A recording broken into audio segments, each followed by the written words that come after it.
Donc, je suis Maïté Charito, j'ai une entreprise qui s'appelle la SARL Elisaldia à Gamarthe, à côté de Saint-Jean-Pied-de-Port. Nous sommes éleveurs de porc avec mon mari et transformateurs, donc nous faisons de la salaison, de la conserve, du porc frais. Voilà, nous commercialisons, alors pour ceux qui ne connaissent pas, je vous présente un petit peu la plaquette. D'autres si vous voulez. Donc nous avons une entreprise aujourd'hui, nous avons 40 personnes qui travaillent chez nous. Ce que je voudrais souligner quand même, c'est que nous avons 40 personnes, mais nous faisons 10 métiers différents, donc nous avons à peu près 4 personnes par métier. C'est le propre de l'agroalimentaire, je dirais. En plus, on est à cheval sur le secteur agricole et sur le secteur agroalimentaire. Voilà, donc les métiers que l'on fait chez nous, un petit peu pour vous illustrer, on est à la fois naisseur et engraisseur de porc. On fait de la boucherie et de la découpe, on fait des salaisons, on fait le jambon de Bayonne, on fait des conserves et des plats cuisinés. Ensuite, on s'occupe d'expédition, de vente directe, puisqu'on est présent sur les marchés et les foires. On travaille aussi avec les professionnels. Et puis évidemment, on a toutes les fonctions de comptabilité, responsable commercial, responsable qualité, qui sont indispensables dans notre activité. Voilà. Les formations de nos salariés vont du BEP, du Bac plus 2, on a beaucoup de BTS, industrie agroalimentaire et vente de produits alimentaires, et aussi des Bac plus 5 en qualité et en commercial. Voilà. Nos salariés habitent pour la plupart les cantons de Garassi, Baïgori, Amigoussé et un peu en Soule, et 2 tiers des salariés chez nous sont des femmes. Je tiens à le souligner parce que c'est un des secteurs qui embauche des femmes. Voilà. Donc ça c'était pour présenter mon activité. Maintenant je vais présenter un petit peu Oustartou. Et d'abord le contexte un peu des entreprises agroalimentaires en Pays Basque. Alors moi j'ai pas de PowerPoint parce que voilà, justement c'est là que Oustartou peut nous aider à être un peu plus performant. Bon, donc le contexte agroalimentaire des entreprises, le contexte des entreprises agroalimentaires en Pays Basque. Bon, d'abord, on s'appuie sur 2 éléments importants chez nous. Un, c'est la culture et 2, c'est l'environnement agricole. Alors, quand on parle de culture, rappelons que la cuisine est un élément fondamental de chaque culture. André Darayou vous le développera sûrement. Et donc, on évoque nos recettes, nos savoir-faire, les saveurs de nos produits, mais aussi notre sens de la convivialité et du partage. Nos entreprises agroalimentaires sont présentes de la côte basque jusqu'à la Soule. Elles couvrent donc presque tous les secteurs de l'alimentation, puisque nous sommes présents sur la viande et les produits carnés, sur le lait, les fromages, les glaces, les yaourts, sur les gâteaux, les confitures, les chocolats et autres produits sucrés, les vins, les jus de fruits, les alcools, les légumes, les condiments, les petits fruits, tous les poissons, produits de la mer ou produits d'élevage. Donc vous voyez que le secteur agroalimentaire en Pays Basque est assez large. Elles sont réparties en une centaine d'entreprises, une vingtaine étant des grands groupes qui malheureusement n'ont pas leur siège social en Pays Basque, comme Pébenefron, Boncolac ou d'autres grands groupes. Le seul grand groupe qui a son siège social au Pays Basque, c'est l'Ourbéry. Et au-delà de ça, nous avons environ 80 entreprises artisanales qui ont de 2-3 personnes à 40-45 personnes. Pour le département 64, le nombre total de salariés en agroalimentaire est de 3200 personnes. Voilà. Il faut rappeler un enjeu particulier, et c'est là que justement la coopération inter-entreprise est importante. Un enjeu particulier sur le secteur de la viande, c'est qu'on doit essayer de garder nos abattoirs avec suffisamment d'activité pour qu'ils soient pérennes et qu'ils puissent être ouverts dans le temps. Il faut savoir qu'on a de la chance au Pays Basque d'avoir encore 3 abattoirs. Il y en a un à Anglette, un à Saint-Jean-Pied-de-Port, un à Moléon. Sachez que certains départements en France n'ont déjà plus d'abattoirs. Les grandes villes comme Bordeaux n'ont plus d'abattoirs. C'est quand même un instrument très important justement sur un secteur qui est agricole où on fait de l'élevage et de la transformation agroalimentaire derrière. Sans abattoirs, beaucoup de pans d'activité vont tomber. La professionnalisation de nos entreprises et des filières agricoles est organisée et reconnue, confortée par des labels de qualité présents sur le territoire. Donc tout le monde connaît l'AOP du piment d'Espelette, le vin des Boulédis, les fromages au Soirati, l'IGP Jambon de Bayonne, etc. Le savoir-faire de nos entreprises et des produits sont régulièrement récompensés au concours général agricole à Paris, mais aussi à Londres, puisqu'il y a un concours qui s'appelle le Click Test Awards, qui est que des professionnels qui jugent les produits. Et des produits du Pays Basque ont déjà été primés là-bas, le fromage, le jambon, voilà. L'autre élément important pour nos entreprises, c'est quand même la proximité du secteur agricole chez nous, donc un secteur agricole qui est proche, qui est dynamique, qui produit des produits de qualité mais qui est très fragile par la petite taille des exploitations, par une activité économique difficile, des prix qui ne sont pas au rendez-vous pour la qualité des matières premières. Donc bon, ce secteur se tourne aussi de plus en plus vers la valorisation en direct de ses productions, donc en circuit court, en transformation. Mais ce secteur a aussi besoin des abattoirs, a aussi besoin de nos outils à nous pour faire la transformation de ses produits. Je voudrais souligner aussi que dans le secteur agroalimentaire, très souvent une entreprise agroalimentaire utilise les équipements d'une entreprise agroalimentaire déjà existante. Donc c'est comme ça que les entreprises agroalimentaires se créent les unes après les autres. Et il y a plutôt solidarité parce que bon, voilà, le ticket d'entrée dans l'entreprise agroalimentaire est élevé. Aujourd'hui, un outil en dessous de 1 million d'euros, je ne sais pas s'il existe. Et vite, on arrive à 2 millions d'euros dès qu'on travaille sur le secteur de la viande, des secteurs un petit peu très réglementés. Vous comprenez bien que l'activité au départ ne justifie pas ces investissements-là, et donc il faut commencer, on commence petit, on commence déjà par développer les clients, développer les produits, etc. etc. Et donc on travaille chez les outils des autres. Voilà. Une deuxième partie, c'est les réponses du secteur agroalimentaire donc vis-à-vis de tous les défis, toutes les contraintes, toutes les opportunités qui se présentent à lui. Donc au Pays Basque, bon, plusieurs démarches de collaboration ont vu le jour dans les 30 dernières années. Certaines se sont bien passées, d'autres pas toujours très bien.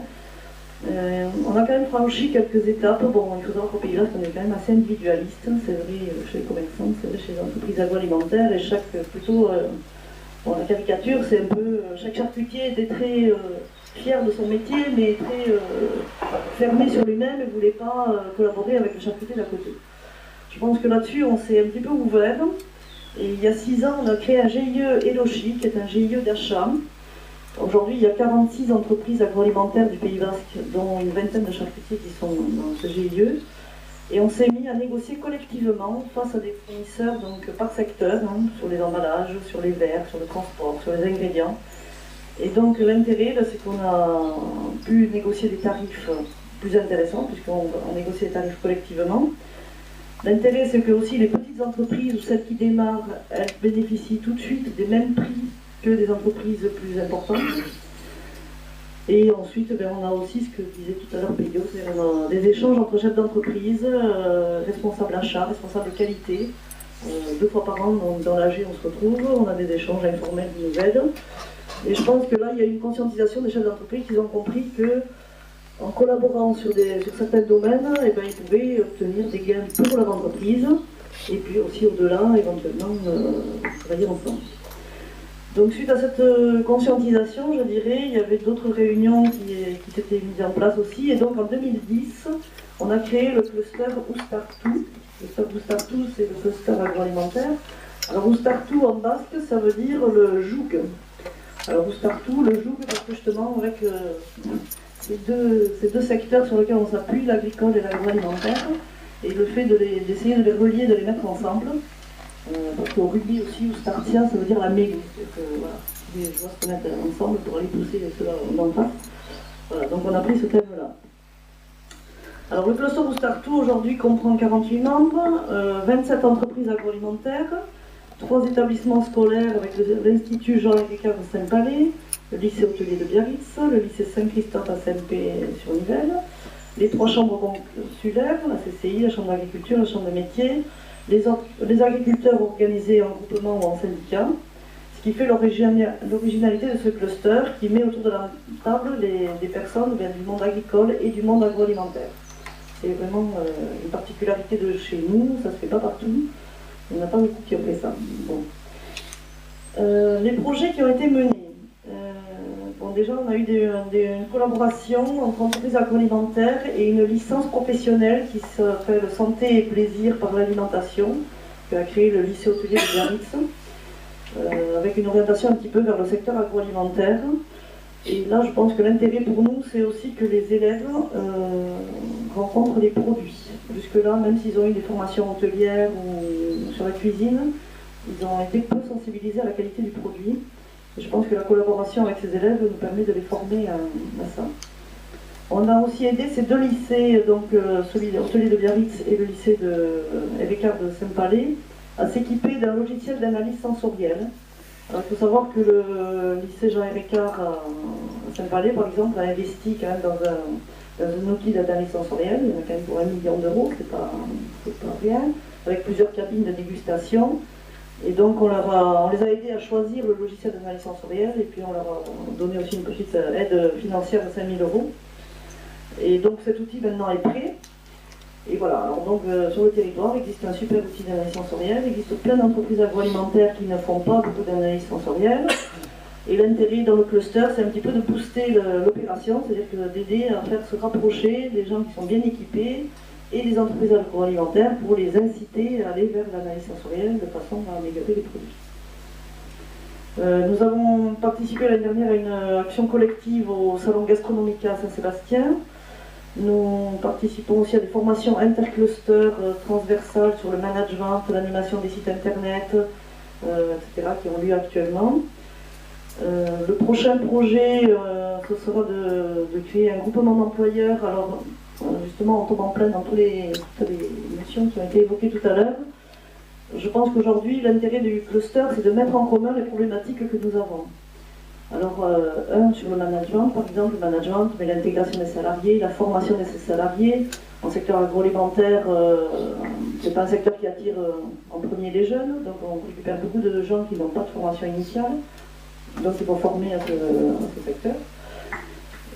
Mais aussi tout ce qui concerne la gestion sociale, la sécurité, la gestion de tous les documents que l'entreprise doit avoir tout le temps, les dossiers HACCP, les documents uniques, les livrets d'accueil, etc., sur lesquels, je reconnais, on est toujours un petit peu à la course. C'est-à-dire que notre métier premier, c'est quand même de fabriquer des produits, de fabriquer des produits de bonne qualité selon les critères qualité qui sont entendus par la profession, de les vendre, de gérer le personnel, donc voilà, tout ce qui tourne un petit peu autour du management et de tout ce qu'on appelle les sciences molles, c'est-à-dire que voilà, là-dessus, les entreprises font par notre taille, on n'est pas très bien calé là-dessus, et je pense qu'au niveau de Moustartou, on peut essayer de mettre en commun des démarches pour travailler des thèmes, voilà, collectivement, avec plusieurs chefs d'entreprise, éventuellement créer des postes là-dessus, un poste, 2 postes, voilà, des gens qui nous aideraient à tenir à jour notre dossier qualité, toujours dans les normes attendues par notre secteur.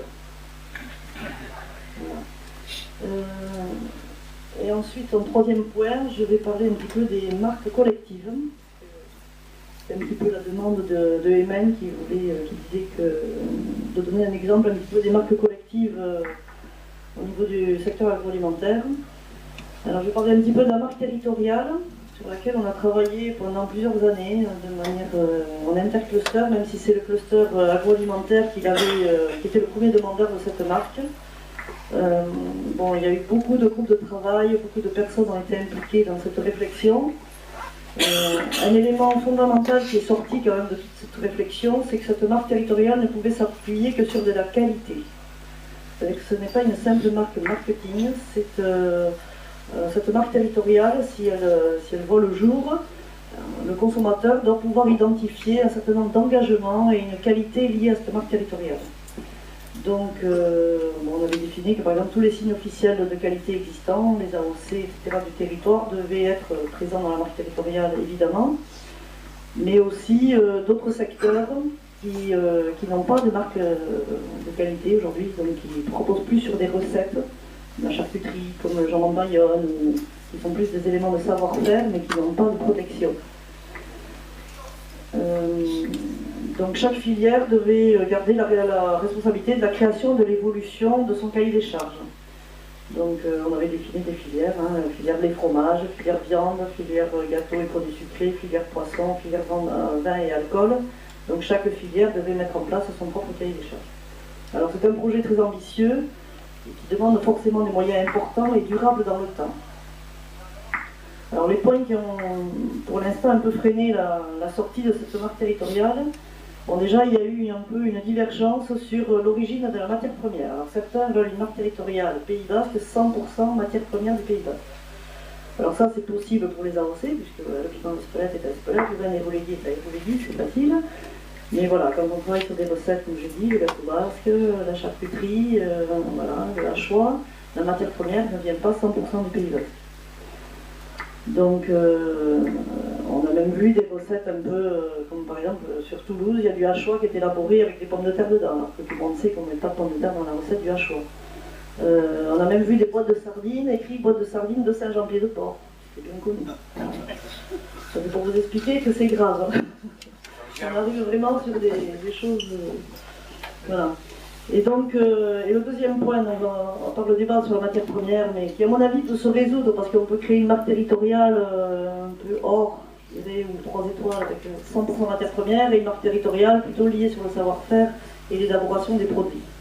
Et puis l'autre point qui est très important aussi pour que ce projet ambitieux tienne le coup dans le temps, c'est qu'il faut du financement, et surtout un financement pérenne dans le temps. Bon. Donc aujourd'hui, le travail a été fait, mais pour l'instant, c'est pas tout à fait sorti, ça va sortir peut-être un jour. Par contre, au niveau de Oustartou, on a travaillé sur 2 filières, donc les réflexions sur la marque territoriale ont quand même abouti à la mise en commun de projets entre acteurs de la filière. Alors il y a un premier projet qui s'appelle Blé, farine et pain, je ne sais pas si vous l'avez déjà vu, c'est Erico Oguilla, c'est ça. Ça c'est sorti printemps dernier. Donc, en fait, il y a une dizaine de producteurs de blé. Alors ça, c'était une demande des producteurs du côté de Saint-Palais, qui cherchaient une autre production que le maïs, parce qu'ils cherchaient une production qui demande moins d'eau. Et du blé au Pays Basque, ils ne s'en faisaient plus depuis plus de 40 ans. Et donc, ils ont commencé à produire du blé il y a 4-5 ans. Au début, ils ont produit des variétés de blé qui n'étaient pas panifiables. Bon, ils ont eu des mauvais résultats. Et depuis 2 ans, ils ont réussi à produire du blé panifiable. Donc ça a permis de produire de la farine. Et là, la demande venait des 2 minoteries du Pays Basque, les minoteries d'Arquis à Ustaritz et Etché à Moléon, qui ont élaboré cette farine. Et du coup, après, on a convaincu, on doit par 22 boulangers au printemps, maintenant ils sont une trentaine, donc une trentaine de boulangers présents sur le Pays Basque, qui fabriquent le pain Erico. Donc de la baguette essentiellement, mais aussi, il y a aussi un pain un peu plus gros qui est produit par cette marque Erico Oguilla. Et de la même manière, on a créé une autre filière qui s'appelle Erico Alaguilla. Erico Alaguilla, c'est ça. C'est pour les professionnels de la viande en Pays Basque. Donc là aussi, 4 acteurs importants du coin, donc, qui sont sur les abattoirs d'Anglet, les abattoirs de Montléon et l'abattoir de Saint-Jean-Pied-de-Port, qui se sont réunis et qui ont décidé de créer une charte, un cahier des charges, avec des animaux nés, élevés et abattus au Pays Basque, pour proposer aux consommateurs donc une viande locale. Et la conférence de presse de lancement de cette filière s'est faite au mois de septembre cette année. Donc vous voyez, ces 2 filières qui ont démarré cette année, qui sont encore toutes petites et toutes fragiles, qui vont se développer, se conforter dans le temps. Voilà, donc je pense que les actions de Oustartou ont pu boucher concrètement, voilà, parce que l'idée de Oustartou, c'est pas de rester juste au stade des bonnes idées, c'est aussi d'arriver sur des réalisations concrètes et de faire réunir autour de la table donc des acteurs de filière. Voilà. Il faut savoir que par exemple les boulangers, nos 2 animateurs leur ont fait un retour, ils avaient fait une enquête pour les boulangers sur le prix moyen de la baguette qu'ils faisaient et le nombre de baguettes qu'ils vendaient. Ils ont eu un retour collectif. Les boulangers, c'était la première fois de leur vie qu'ils avaient comme ça qu'on leur donnait une information de type entreprise avec une vision globale de leur activité. Donc je pense que ça fait aussi progresser les entreprises, parce que ça fait, on amène de l'information, et je pense qu'après, ce que disait Pio tout à l'heure, effectivement on collabore ensemble, et alors ça demande des efforts, ça demande du temps, ça demande de l'énergie, mais je pense qu'au bout du compte, on retrouve aussi les fruits de cette collaboration, et je pense que tout le monde avance ensemble, et ça renforce aussi chacun. Oui, bonjour à tout le monde. Comme il a dit, de me retrouver à MN, je rajeunis de quelques années, une trentaine je crois. Mon premier employé c'était Jean-Marie, et je vois qu'il est toujours là, fidèle au travail. Bon, alors pour ceux qui ne me connaissent pas, bon, voilà, je suis un hôtelier retraité à Espelette, dans un pays qui est en ébullition aujourd'hui. Et vous vous doutez que je vais vite repartir tout à l'heure. Et puis, je suis également un élu retraité, content d'être retraité, parce que là aussi, je pense qu'il faut savoir faire un temps et puis savoir s'en aller. J'envoie le message pour certains au mois de mars. Donc, J'ai eu une expérience assez longue donc, à Emmen et à Héricourt. Et il ne faut pas que je cache que cette expérience m'a beaucoup aidé dans mon activité professionnelle, dans mon activité publique. Et je crois que si un jour j'ai gagné la mairie d'Espelette, c'est beaucoup l'image que j'avais acquis à Emmen et Héricourt. Et puis après, s'il y a des choses que j'ai su faire, et je pense avoir un petit peu travaillé aux côtés sur le dossier piment, je crois que là aussi mon expérience d'Emmen et Héricourt a été très très profitable. Donc pour les jeunes qui en font partie maintenant, ne désespérez pas, ça vous servira à quelque chose. Alors le tourisme pour nous, il y avait une première difficulté, c'est qu'on avait toujours l'impression que le tourisme ça marchait. Pourquoi ça nous occupait puisque finalement ça marche bien. Même par moments on avait l'impression que ça marchait trop, qu'on voulait faire que le tourisme dans ce pays. Et donc ça c'était une première difficulté à penser à nous regrouper entre nous. Et puis bon, comme toutes les professions, on aimait bien travailler chacun de son côté, on se regardait plutôt en concurrent, plutôt en adversaire, et c'est vrai que c'était assez difficile de commencer à nous dire qu'il fallait travailler ensemble. Puis je suis content qu'on soit à SMP parce qu'on a quand même eu un maître dans le fait d'apprendre à travailler ensemble, qui était Léon Bonnet, le patron de l'hôtel Bonnet à Yvaron, qui malheureusement n'est plus avec nous, mais c'est vrai que longtemps c'était notre grand frère, celui qui nous faisait comprendre: arrêtez de vous regarder comme ça, commencez à travailler ensemble et on fera quelque chose. Donc quand on a commencé à parler de cluster, donc du cluster Coasen à notre niveau, la première chose qu'on a voulu faire, c'était,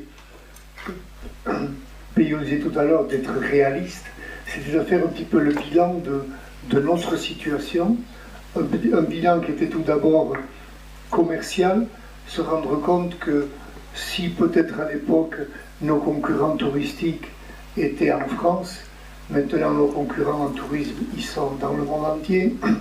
Des clients qui viennent chez nous nous disent: tiens, dans 3 mois je m'en vais en Inde ou je m'en vais aux États-Unis. Donc c'est vrai que nos clients partent partout dans le monde maintenant. Donc la concurrence a tout à fait changé et elle est vraiment mondiale. Autre bilan qu'on a voulu faire, c'est un bilan économique, où avec une étude qu'on a pu faire grâce à la Chambre de commerce, on se rendait compte que nous avions tendance quand même à avoir des chiffres d'affaires qui montaient de 10-12% sur un bilan de beaucoup d'entreprises, mais qu'à côté de ça, ce qui était l'excédent brut d'exploitation, eh bien, lui, il bougeait pratiquement pas, ou il montait un tout petit peu de 1 ou 2%, donc ce qui montrait qu'il y avait là aussi besoin d'améliorer le fonctionnement de nos entreprises. Un bilan social également, tout ce qui est lié au tourisme, travaille en général quand les autres sont en vacances, travaille en général le soir, travaille le dimanche. Donc là, c'est sûr qu'au niveau de nos entreprises, il faut qu'on prenne conscience de ça, et que si on veut garder des employés dans nos entreprises, eh bien, il faut qu'on sache apporter quelques avantages en contrepartie, parce qu'autrement, ne soyons pas étonnés si on a beaucoup de difficultés à trouver du personnel chez nous. Donc là aussi, il y a eu un bilan très intéressant qui a été fait, qui a été tout à fait utile. Et puis, dernier point, se rendre compte qu'on ne peut pas faire du tourisme tout seul, isolé dans son coin, parce que même si on est un très bon restaurateur et que la commerçante qui est à côté de chez nous a reçu nos clients d'une façon horrible, mais le gars, il va garder l'image du mauvais accueil qu'il a eu chez le commerçant. Et puis, même si on est un très bon hôtelier, qu'on est à Saint-Jean-de-Luz en vacances, mais qu'on a la mer qui a été polluée pendant 4 jours, et on va garder l'image d'une plage polluée plutôt que du bon hôtel. Bon. Donc ça montre bien qu'il y a une vision d'ensemble qu'on est obligé d'avoir en tourisme. On ne peut pas être isolé. Donc ça aussi, ce bilan, on l'a fait, il a été quand même assez intéressant à notre niveau. Alors on a lancé Goasen il y a 5 ans. Et puis on s'est dit, on va se mettre à travailler enfin ensemble, nous qui avons toujours eu l'habitude de nous regarder en chien de faïence. C'est-à-dire que les hôteliers regardaient les campings de nos salons, donc pourquoi on ne se mettrait pas à réfléchir ensemble? On a mis aussi avec nous tout le secteur de la thalassothérapie, on a mis les transporteurs touristiques, parce que là aussi, celui qui transporte nos clients avec un bus, il est quand même solidaire de notre activité, et il travaille aussi en partie grâce à nous, ou il peut lui nous faire travailler à nous, donc il y a une solidarité à mettre en place. On a mis avec nous tout ce qui est lié aux loisirs marchands, c'est-à-dire tout ce qui est lié au surf, tout ce qui est lié au rafting, tout ce qui est lié à la randonnée. On a mis avec nous les agences réceptives, celles qui effectivement, peut-être pas avec tous les ateliers, mais avec un grand nombre, fait un travail en lien qui est très important. On a mis les CT musées, donc tous les sites importants du Pays Basque, on les a mis avec leur association avec nous, et puis même l'association qui existe sur le tourisme social, là aussi on s'est dit, tiens, c'est aussi une composante, et il ne faut pas qu'on les oublie. Il y a une chose qui est importante à dire tout de suite, c'est que dans le tourisme, il n'y a que 50% des touristes qui viennent dans un hébergement payant. C'est-à-dire que tous les autres, c'est des gens qu'on a reçus chez des amis, chez des cousins, donc qui viennent, qui sont logés au Pays Basque gratuitement, mais tout cela sont aussi quand même des touristes, parce qu'à un moment donné, ils vont venir consommer, visiter, manger, boire un coup et tout ça, et acheter. Donc il n'y a pas que la partie uniquement hébergement payant qu'il faut regarder, parce qu'il y a un secteur aussi important que tout ce qui est hébergé sans être payant. Alors tout ce monde-là réuni représente quand même 600 entreprises au Pays Basque, donc c'était quelque chose de nouveau. On se mettait à réfléchir entre 600 entreprises qui sont ensemble, et puis représente, c'est une étude qui est toujours un petit peu inexacte, mais enfin on considère qu'on représente entre 15 à 20% de l'activité économique du Pays Basque. Ce qui veut dire qu'à l'inverse, il y a au moins 80% de l'activité économique du Pays Basque qui n'est pas du tourisme. Je m'amuse à dire ça pour ceux qui avaient toujours la crainte qu'on fasse du tout tourisme au Pays Basque. C'est bien qu'il y ait 80 dans le reste. Moi, je ne vais pas m'en plaindre. Alors, dans ce désir de travailler ensemble, quels sont les axes qu'on voulait mettre le plus en avant? Un, c'était effectivement influencer sur les domaines de réflexion touristique, que nous qui étions les professionnels, on puisse commencer à dire à certains qui sont plus décideurs que nous, tiens, peut-être on serait intéressé d'aller dans telle ou telle direction. Ça, c'était l'une de nos idées. La deuxième, c'était de pouvoir maîtriser le tourisme. Aujourd'hui, quand je vous ai parlé de 600 entreprises, c'est quand même 600 entreprises locales. Donc encore, le tourisme, c'est notre affaire. C'est nous qui le maîtrisons, mais c'est vrai qu'il y a quand même la crainte de voir arriver certaines grandes sociétés, certains grands groupes, notamment au niveau de l'hôtellerie, et qui viendraient un petit peu nous marcher dessus, et puis eux devenir un petit peu les grands opérateurs du tourisme. Donc là aussi on se dit, tant qu'on a la chance que toutes nos petites entreprises sont des entreprises locales, il est important qu'on continue à pouvoir maîtriser le tourisme nous-mêmes. Et puis, donc quand on s'est mis à travailler, donc voilà, on a passé 2 années à travailler et à réfléchir sur un petit peu tous les axes touristiques. 2 années où on a vu passer entre 100 ou 150 personnes à peu près qui venaient dans tout un travail qui a été mis en place par la Chambre de commerce. C'est dommage que Peyo soit parti parce que c'est quand même la Chambre de commerce qui nous a énormément accompagnés dans cette démarche du cluster OSM et qui nous accompagne encore aujourd'hui. Donc ils nous ont mis à un moment donné pendant 6 mois une dizaine d'employés qui, dans des secteurs différents, se sont mis à nous faire réfléchir. Et dans cette réflexion, bon, voilà, on s'est mis à définir quelques actions qu'on voulait voir en priorité se développer dans 4 axes importants. Tout d'abord, le marketing. C'est-à-dire, si on veut aller chercher des clients, il faut qu'on apprenne à aller les chercher, et puis il faut qu'on apprenne à proposer quelque chose. Et c'est vrai que si peut-être le fait d'aller chercher, c'est pas toujours notre domaine, mais nous, quand on se propose, c'est nous qui devons savoir présenter nos établissements. Donc là, on a voulu travailler donc au niveau du marketing et du contact avec la clientèle. Un travail important aussi qu'on a fait comme au Startou, où un objectif qu'on s'est donné, c'était la marque Pays Basque. La marque Pays Basque, c'est aussi quelque chose de très important à notre niveau. c'est très intéressant que tout le monde du tourisme s'est rendu compte que il y a une constante forte dans ce pays, c'est la notion culturelle du Pays Basque.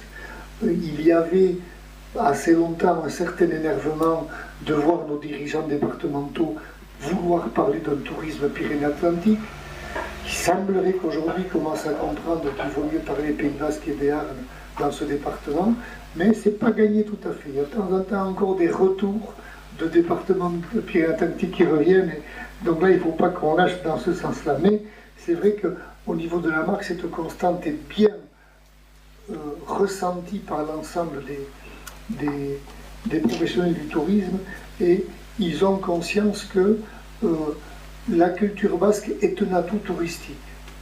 Donc ce n'est pas quelque chose qu'on doit uniquement utiliser, mais aussi c'est quelque chose qu'on doit défendre.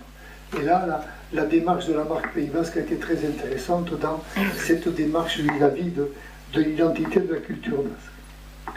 Ensuite, toujours en marketing, on a mis un point de travail sur devenir plus performant sur le système de réservation et de commercialisation, donc apprendre à nos professionnels à être plus pointus à ce niveau-là.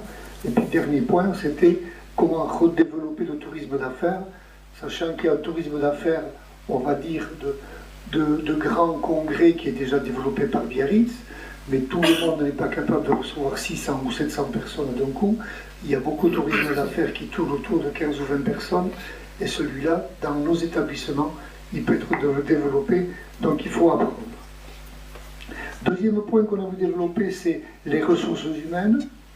Et je le disais tout à l'heure, donc prendre conscience qu'on a des métiers où il faut travailler quand les autres sont en détente. Donc c'est pas très marrant d'être salarié dans nos entreprises. Et donc on a beaucoup de travail à faire pour améliorer notre relation avec le personnel. Donc là, premier temps où on s'est mis à travailler avec ce qu'on appelle la maison de l'emploi au Pays Basque, pour que, au niveau des ressources humaines, les choses s'améliorent. Deuxième temps, on est parti dans l'idée d'un groupement d'employeurs, là aussi, et il faut le dire, puisqu'on est en plus dans la communauté de communes correspondants, ici à Sud Pays Basque, que c'est la première communauté qui est rentrée dans notre jeu du groupement d'employeurs. Et si aujourd'hui ça démarre, ça a commencé, c'est parce que ça a été pris en main par la communauté de communes Sud Pays Basque. Et puis, un travail aussi qu'on a voulu mener grâce à la Chambre de commerce dans des formations au niveau de la sécurisation des saisonniers, parce que c'est aussi l'un des grands problèmes de nos activités touristiques, c'est qu'elles sont à forte saisonnalité et qu'il y a beaucoup d'employés. Alors, si c'est de l'étudiant qui veut travailler, c'est sympa d'avoir 2 mois de travail, mais on a aussi pas mal de saisonniers qu'on embauche pour 5 ou 6 mois, et puis ceux-là, qu'est-ce qu'ils font pendant les 5 ou 6 mois qui restent? Donc là aussi, il y a tout un travail qu'on a continué à mener. Après, troisième point où on a voulu se mettre à travailler, c'est au niveau de la qualité de l'innovation. Alors, innovation par rapport aux tendances touristiques, c'est-à-dire être toujours à l'éveil et au courant de ce qui se passe dans le monde pour commencer à être un petit peu plus performant, pour commencer à être prêt quand quelque chose commence à se développer. Des marches de progrès au niveau de nos établissements. Évidemment, chez nous, il y a une pression énorme au niveau des normes, mais quand même rentrer dans ce jeu des normes, et puis même parfois aller au-delà des normes, c'est-à-dire peut-être pour tout ce qui est durable, commencer à réaliser des choses qui sont tout à fait dans la réalité d'aujourd'hui. Des marges de progrès également dans tout ce qui est les techniques liées à l'informatique, à Internet, au web, etc. Là aussi, il y avait quand même beaucoup de retard dans nos établissements, et la réflexion dont de Goassen a pu apporter de la qualité à ce niveau-là. Donc voilà, au niveau donc de la qualité de l'innovation. Et puis, dernier point, on a voulu travailler avec ceux qui ont aujourd'hui ici le pouvoir de décider, c'est-à-dire avec ce qui est les politiques publiques, avec les élus, avec les institutions, parce qu'on se disait, on ne peut pas aller quand même aller contre eux, c'est eux qui à un moment donné vont faire certains investissements qui nous intéressent, donc il y a besoin que cette réflexion soit menée en accord avec eux. Donc on a fait un travail qui a été mis en place dès le départ de rencontres avec les élus, de les rencontrer souvent au niveau de leur communauté de communes, tout n'ayant pas pris au niveau de la communauté la compétence tourisme. Donc ça aussi, c'est quelque chose qui fait que par moment, on va les rencontrer au niveau de communes tout simplement. On a développé depuis quelques années un système de portes ouvertes. Alors, pour moi, il ne fonctionne pas tout à fait comme j'aimerais, mais ça a commencé à marcher, donc c'est quelque chose qui peut s'améliorer. Portes ouvertes, c'est-à-dire qui est-ce qui peut le mieux parler de nos établissements, si ce n'est ceux qui y vivent dans ce Pays Basque, et puis qui peut en parler très bien, puisqu'on sait que 50% des gens ne sont pas logés dans nos établissements, puisqu'ils sont chez des particuliers de façon gratuite. Donc, si on ne connaît pas bien les grottes d'Oxocelaya, les grottes de Sable, ou même certains établissements hôteliers ou campings, comment voulez-vous que les gens d'ici en parlent?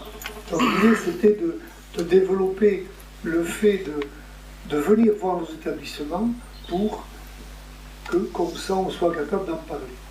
Moi, le venir voir dont je rêvais, c'était qu'on vienne voir gratuitement. C'est-à-dire qu'il y ait une journée complète au Pays Basque où tout soit gratuit dans ce qui est lié au Pays Basque, lié au tourisme. On n'est pas encore arrivé. Il y a certains qui font le jeu de bon, un client sur deux, c'est gratuit.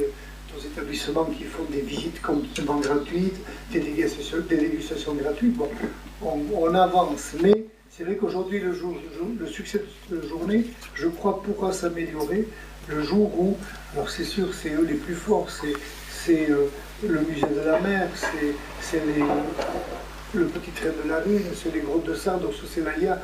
Si un jour eux basculer à dire un jour par an, pour vous, gens du Pays Basque, c'est gratuit, pour que vous soyez capables d'en parler, là je crois qu'on réussira vraiment cette notion de portes ouvertes pour que vous soyez vous ensuite les gens qui allez parler de nos établissements.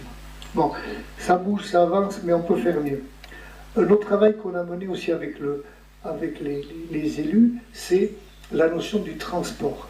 Alors le transport, c'est une horreur, parce qu'il y a des transporteurs liés au département, il y a des transports liés à une régie d'une communauté de communes, il y a des fois des transports liés à une seule commune, et puis aussi des transports, disons, individuels, et au milieu de tout ça, on a essayé, dans un premier temps, ne serait-ce que de les réunir, pour commencer à parler ensemble.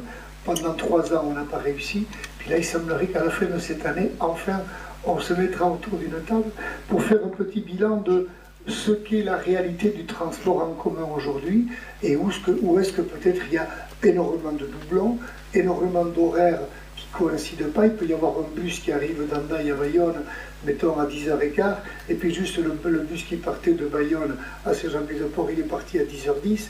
Donc ce serait peut-être bien de prendre conscience de ça. J'ai dit le bus, ça peut être aussi le train, pour qu'on équilibre tout ça et que ça commence à fonctionner de façon plus harmonieuse. Alors, c'est très compliqué, mais on n'arrête pas de leur faire sentir qu'il faut qu'on travaille dans ce sens-là et que ce soit quand même une chose utile. L'autre idée qu'il y a aussi dans notre direction de tourisme, c'est que de développer certaines façons de bien circuler dans le Pays Basque pendant 3 mois d'été peut être aussi l'idée de faire qu'en sorte ça marche ensuite pendant les 9 mois qui restent. C'est que toute la population locale en bénéficie. Il y a un exemple qu'on a beaucoup utilisé, c'est à La Rochelle, vous pouvez faire du bateau, du train et de l'autobus avec un seul ticket. Et ça, c'est au départ, c'était pendant toute la saison touristique, maintenant c'est toute l'année. Donc ils sont arrivés à mener cette réflexion, à la mettre en place et à faire qu'aujourd'hui ça fonctionne. Bon, si certains le font ailleurs, pourquoi nous on serait plus couillants et on n'y arriverait pas? Donc il y a là ce désir, on y va, doucement. Ça ne va pas à la vitesse qu'on aimerait, mais la réflexion se mène dans ce sens. Alors, ce travail qu'on a fait donc depuis 4 ans, on peut dire qu'il a mené des premiers résultats, et je dirais moi le premier, le plus important, c'est qu'on a pris plaisir à travailler ensemble. C'était tout à fait nouveau pour nous. Moi j'avoue que cette découverte de me mettre à travailler avec des gens des campings, avec des gens des VVF, avec des gens de la Thalasso, et puis également des musées et de ceux qui font du rafting, c'était quelque chose de tout à fait nouveau pour nous, et quand même qui nous a énormément enrichis, parce que là, on comprenait qu'il y avait une solidarité naturelle qu'on devait avoir, là où pendant longtemps, on avait plutôt une façon de nous regarder en chien de faïence. Les quelques points forts qui avancent aujourd'hui et qui sont établi, disons, c'est le lien avec la maison de l'emploi, le groupement d'employeurs qui a donc, comme je vous disais, démarré sur Sud Pays Basque, mais qui maintenant commence à s'étaler au Pays Basque tout entier. Alors, l'année dernière, c'était un bilan de 15 000 heures à peu près, bon, on va dire l'équivalent d'une dizaine d'emplois, et c'est quand on sera à 30 000 heures qu'on aura quelque chose qui sera pratiquement autonome. On s'est appuyé sur le groupement d'employeurs existant dans toutes les activités. L'idée, c'est d'arriver à avoir un groupement d'employeurs uniquement tourisme. Donc, on y va. On n'est pas encore tout à fait autonome, mais la démarche avance. Bon, l'idée, c'est... moi qui ai besoin d'un peintre pendant 15 jours, c'est vrai que c'est de plus en plus difficile de trouver une entreprise qui va venir pour des petites agricoles. Donc si moi je l'embauche 15 jours, toi 15 autres, l'autre pendant un mois et le troisième pendant 2 mois, là on peut arriver à avoir une personne qui a un emploi à l'année dans le groupement d'employeurs et que l'on fait donc travailler de cette manière-là. Alors j'ai dit le peintre, ça va être le premier, mais après c'est celui aussi qui peut nous former au niveau de tout ce qui est lié à l'informatique, etc. Donc il y a comme ça tout un panel de possibilités où ça commence à démarrer et c'est intéressant parce que je pense que ça n'ira qu'en se développant de mieux en mieux. On a eu fait 2 fois une étude qualitative de nos clients, c'est-à-dire savoir un petit peu mieux qu'est-ce qui les motive de venir au Pays Basque. Et ça, c'est une façon justement de comprendre qu'est notre clientèle et comment il faut qu'on sache travailler pour chaque fois pouvoir les accrocher. C'est vrai que tout le monde ne vient pas au Pays Basque régulièrement chaque année. Très vite, on a vu qu'il y avait au moins 40% des clients qui venaient d'une façon un petit peu spontanée parce que tac, ils avaient entendu parler de quelque chose et clac, ils sont venus. Donc c'est quelque chose qui est dans la spontanéité. Après, c'est vrai qu'il y a un bon tiers qui est une clientèle fidèle, qui aime bien revenir, mais ce qui veut dire qu'il y en a 2 tiers qui ne sont pas des fidèles. Donc, il faut savoir aussi cela, comment on pourra continuer à les attraper. Donc, cette idée de faire tous les 5 ans à peu près une petite étude de la clientèle nous permettra de voir comment elle évolue, comment on peut nous rectifier le tir pour continuer à les recevoir. Une chose qu'on fait tous les ans aussi, c'est un forum annuel au niveau de toute la profession, qui est toujours fait à la Chambre de commerce, qui réunit, c'est vrai, du monde, il y a toujours à peu près 200 personnes, et ce forum toujours sur un thème un petit peu précis.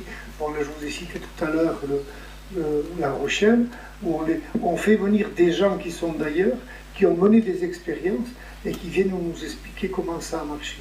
Alors, ça c'est très intéressant, parce que c'est une façon, nous, de nous faire prendre conscience de l'utilité de nous mettre à travailler ensemble, et chaque expérience qui a réussi nous montre que si les autres l'ont faite, pourquoi nous ne serions pas capables de la faire. C'est vrai que ce forum est un moment fort dans notre profession qui fait prendre conscience de l'utilité de travailler ensemble. Bon, les portes ouvertes, je vous en ai parlé. Et puis, un autre point qui a été assez amusant, parce qu'on l'a mis, enfin, ça s'est mis en place, je ne vais pas dire involontairement, mais de façon presque insidieuse, c'est qu'on s'était amusé au cours d'un forum à mettre autour d'une même table un matin l'office de tourisme de Bayonne, de Biarritz, d'Amlet, de Saint-Jean-de-Luz, qui je crois ne l'avaient jamais fait de leur vie. Ça leur était jamais arrivé de se mettre ensemble. Puis on leur avait dit, tiens, qu'est-ce que c'est qui peut-être peut vous concerner, peut vous intéresser. Je ne vous cache pas que la matinée a été difficile, parce que ça s'est rentré dedans au début, plutôt que de chercher une vraie coopération. Et puis ça a dû leur faire du bien, parce que sans qu'on leur demande rien, 6 mois ou 1 an après, ils ont mis en place un site qu'ils appellent macotebasque.com, et donc tous les offices de tourisme se sont regroupés pour que quand on clique chez l'un, et puis automatiquement on peut partir chez l'autre. Donc voilà une façon là aussi qui a été intéressante dans nos forums de faire découvrir cette réalité. Puis ce qui a été rigolo, c'est qu'une fois que les grands offices de tourisme ont fait ça, tous les petits qui sont plus dirigés par le comité départemental du tourisme, dans tout l'intérieur, se sont mis aussi à réfléchir de leur côté, et eux ils ont mis en place un site monpaysbasque.com qui donc concerne un petit peu que l'intérieur. Alors nous maintenant on se dit bon ça va, il y a beaucoup de groupes, maintenant il faut qu'on arrive à faire en sorte que ces 2 groupes enfin se disent bien. Si on se mettait tout simplement tous ensemble pour parler du Pays Basque, uniquement, ce serait quand même intéressant. Donc on n'est pas loin. Là où on était très dispersés, on n'était que 2 gros groupes, et donc ça devrait ça devrait se mettre en place, disons, dans les temps qui arrivent. En revanche, ce qu'il faut dire, c'est que quelque part on dérange, on gêne, et là où nous on est parti peut-être un petit peu naïvement en disant regardez comme on est beau, regardez, on réfléchit dans le bon sens, on veut aller toujours pour le Pays Basque, on n'a pas tout à fait réalisé au début que nos idées ne plaisaient pas toujours à tout le monde et que par moments on donnait l'impression de vouloir aller sur les plates-bandes d'organisations qui étaient déjà en place. Alors, notamment le CDT qui a eu l'impression qu'on voulait faire du marketing à leur place. Le CDT, normalement, c'est eux qui vont dans toutes les grandes foires en France et à l'étranger. On a utilisé le mot marketing, et là, ça y est, on leur a fait très peur, ça y est, on va les remplacer. Non, quand on disait marketing, nous, c'est pour faire du bon marketing, il faut que nous, on sache proposer notre établissement vers eux, et après, eux vont mieux en parler si nous, on se présente bien. Et là, ça nous a mis en place une relation. Bon, on n'est jamais fâché, mais on se regarde un petit peu de travers, on a des difficultés à se retrouver autour d'une table.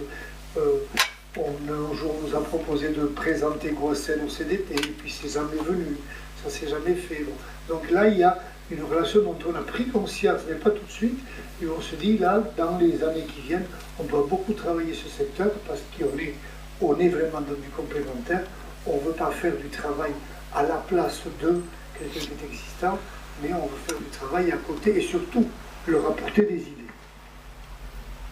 Ça ne plaît pas toujours à des élus qu'on porte des idées.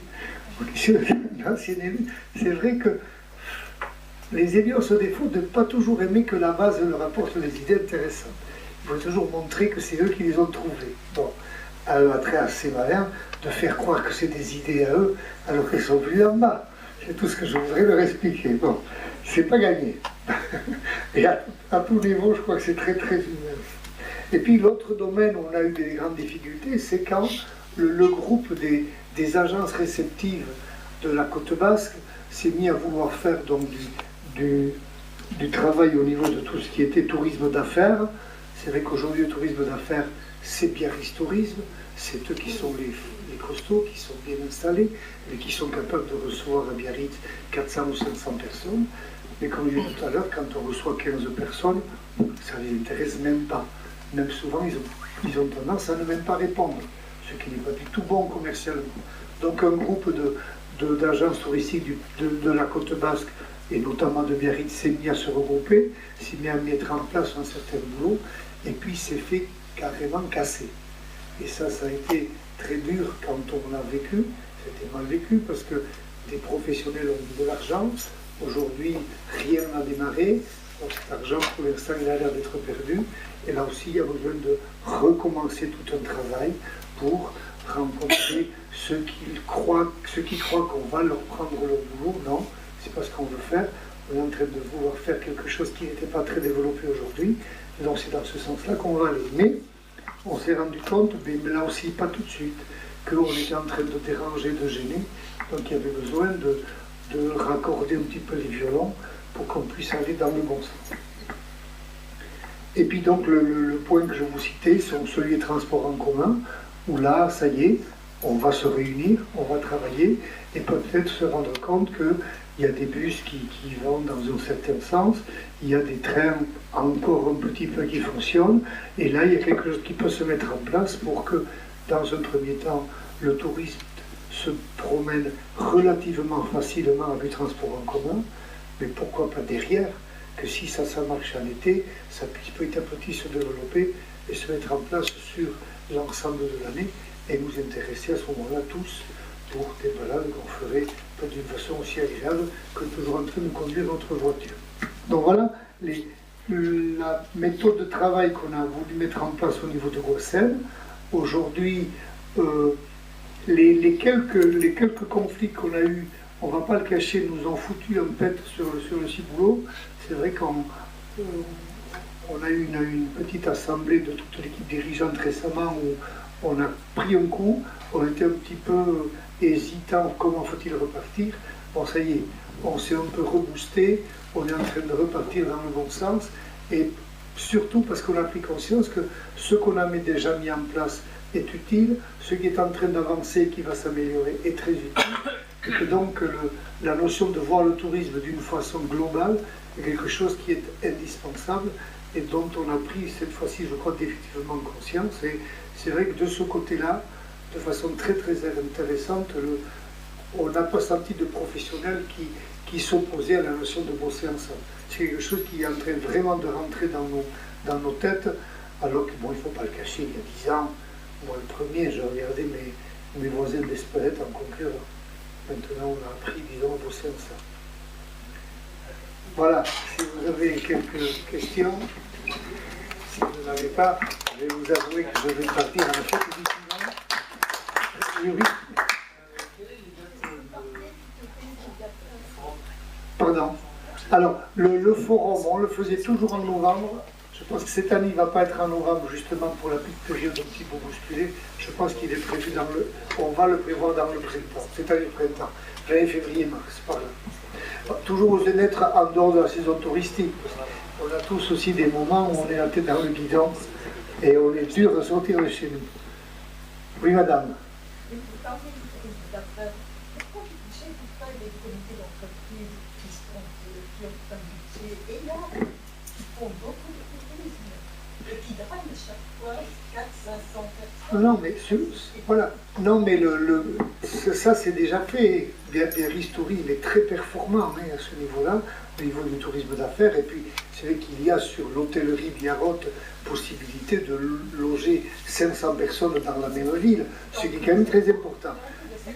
Oui, mais quand vous voulez loger 500 personnes sur 10 villages, oui, mais c'est très difficile à le faire accepter de ceux qui viennent, des communautés touristes qui viennent, parce que, bon, on aime bien qu'il y ait un petit peu cette notion assez regroupée. Mais ce domaine-là, on est quand même déjà assez performant, il n'est pas trop compliqué.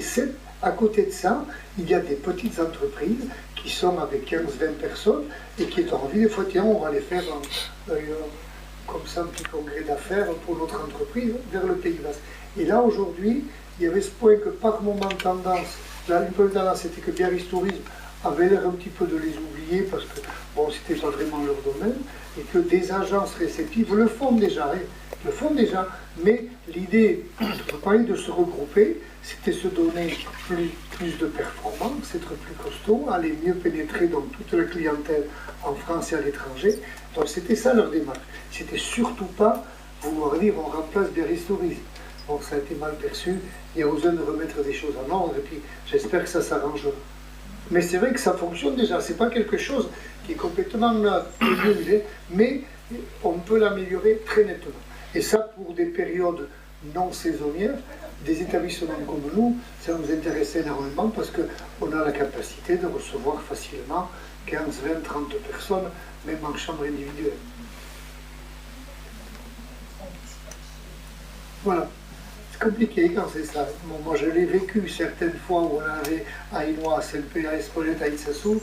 Bon, ils l'acceptent, mais on voit que quelque part, ça leur plaît qu'à moitié. Ceux qui se